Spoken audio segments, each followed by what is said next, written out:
आयटीआयचे PPP तत्वावर अद्यावतीकरण करण्याचा शासन निर्णय जारी झाला आहे। राज्यातील 419 आयटीआयचा मेकवर करण्यासाठी फायदा होणार आहे।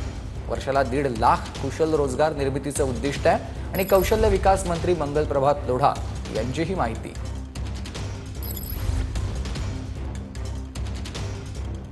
ग्राफिक्सच्या माध्यमातून आपण बघूयात तर पीपीपी तत्वामुळे कौशल्य तफावत दूर होणार आहे।